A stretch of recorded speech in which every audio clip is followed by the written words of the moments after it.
Hey y'all. So the purpose of this video is to show the diversity in the different kinds of mounds that are found in Eastern North America. There's this preconceived notion that a lot of the mounds are just piles of dirt, but what we actually see is this huge diversity in mounds going on in the Eastern Woodlands. So with that, let's crush these preconceived notions and get into some actual archaeology.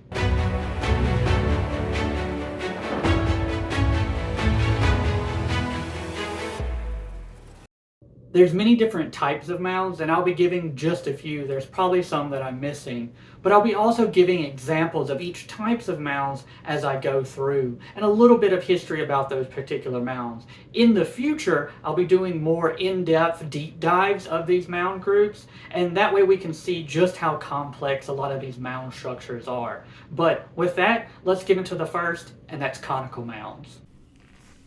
Conical mounds are the types of mounds that people usually picture in their head when they think about earthen mounds in Eastern North America. In North America, conical mounds are the oldest type of mounds found. And Watson Brake Mound Complex in Louisiana is actually an excellent example of conical mounds. Watson Brake actually dates to over 5,000 years ago and is considered one of the oldest mound complexes in North America. Conical mounds actually continue to be built for thousands of years after they first start to appear in North America, and are still popular during the Mississippian and contact periods later on in North America. The function of conical mounds often differs based on time, site, or even the community that's using them.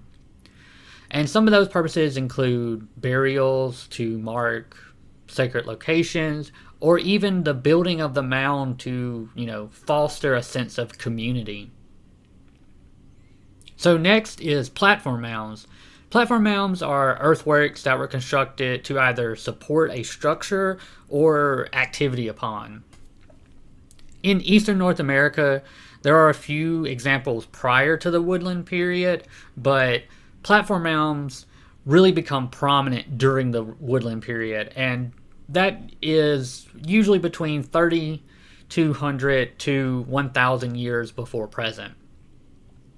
These mounds are typically the ones to come to people's minds when they think about where political or religious leaders would place their structures.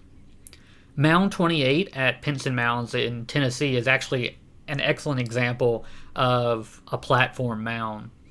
While not solely related to the creation of, the social hierarchies in societies, these mounds could be representative of a growing social stratification in communities.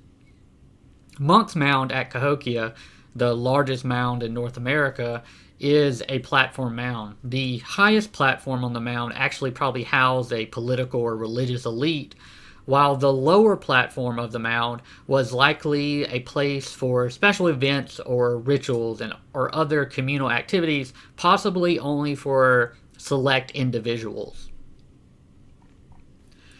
Next are multi-lobe mounds. Multi-lobe mounds are conical mounds that feature multiple lobes but are part of one overall earthen mound.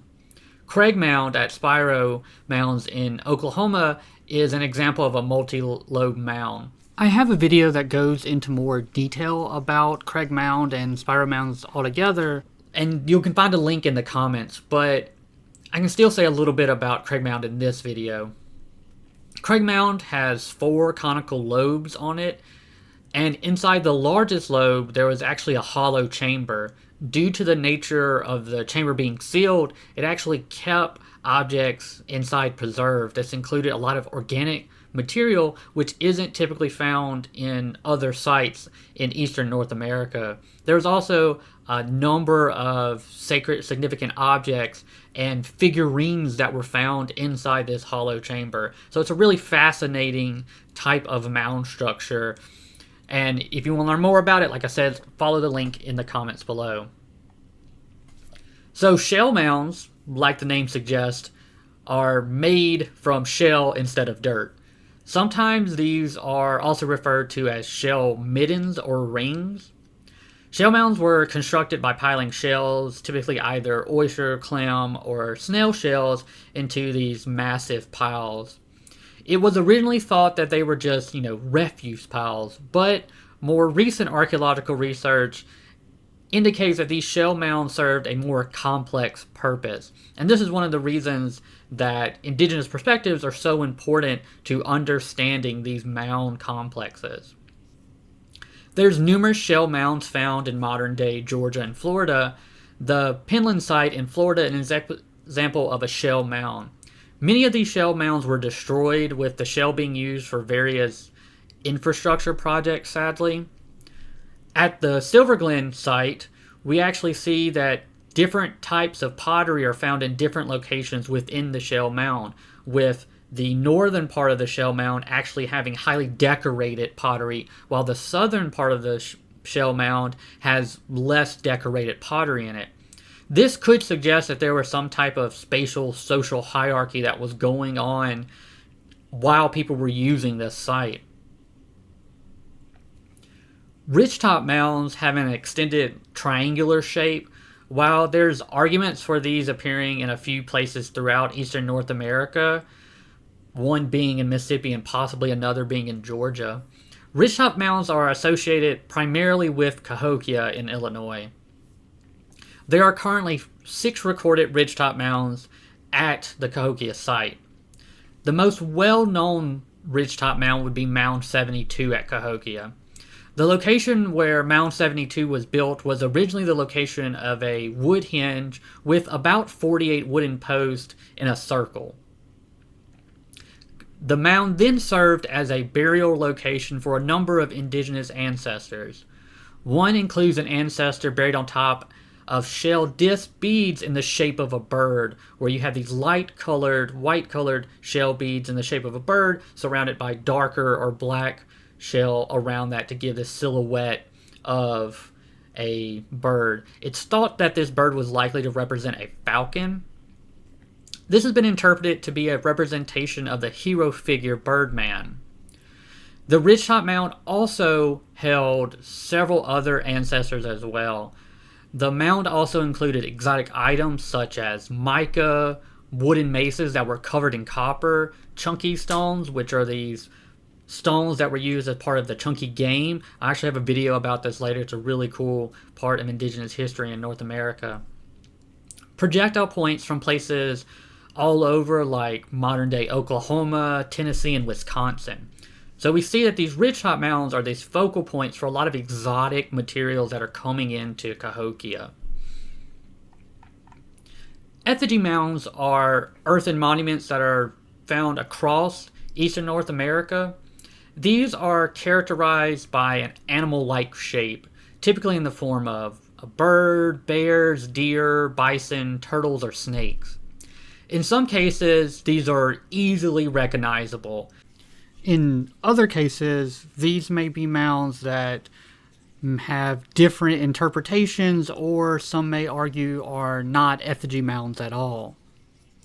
One example of a mound that is kind of questioned if it's an effigy mound or not is Mound A at Poverty Point. It's been interpreted as a bird, which can be found in some of the peer-reviewed journals, particularly by individuals like T.R. Kidder. But some indigenous communities believe that it could represent a crawfish. Personally, I tend to agree with the crawfish interpretation. An easily recognizable effigy mound is Serpent Mound in Ohio. If you couldn't tell by the name, this effigy mound is in the shape of a snake. There are several curves that run along the snake, and the head is consuming some type of circular object. This circular object has been often interpreted as consuming the sun or some other type of astronomical entity. Archaeologists believe that the creation of the mound could represent an astronomical event that occurred. William Romaine has published about its cosmological alignment and how it's probably incorporated into other nearby archaeological sites that may represent several astronomical events, or even represent this traveling through the Milky Way on some type of ritual activity, event, and incursion going on, which is really fascinating. Geometric mounds are earthen structures that have some type of geometric shape. So, some type of circle or squares or some kind of combination of multiple shapes. These are primarily affiliated with the Hopewell culture during the woodland period in eastern North America. The Mound City Group archaeological site in Ohio is one location where there's a geometric mound. It offers this excellent place to visit currently because it's the only fully restored Hopewell earthwork complex. I've personally been there. It's great. I would recommend others take the time to get there. And the Mound City Group is part of the Hopewell Culture National Historic Park, which just became a UNESCO World Heritage Site. Mound City consists of over 20 mounds encircled by this geometric mound. It's in the shape of this rectangular with curved edges. Visiting the national park, you can also see the pits where the earth was removed to construct these mounds. So these are just some of the examples of the different types of mounds found in eastern North America. There's also mounds made of things like fire-cracked rock, midden debris, or other materials. And we can see with examples like Mound A at Poverty Point that there was complex soil engineering going on where particular types of soil were layered on top of each other, which helped these earthen monuments stand the test of time. Now, there is still hundreds of thousands of mounds across eastern North America, but prior to European colonization, there was likely millions. You can still visit a lot of these mound structures today, and indigenous North Americans are still building mounds outside cultural centers and museums or other significant locations as forms of community and to showcase the work of their ancestors. So in the comments below, as I take more deep dives into these different mound complexes or singular mounds, let me know if there's one that you really are interested in and would like for me to share more about in the future. And remember, let's keep sharing real archaeology.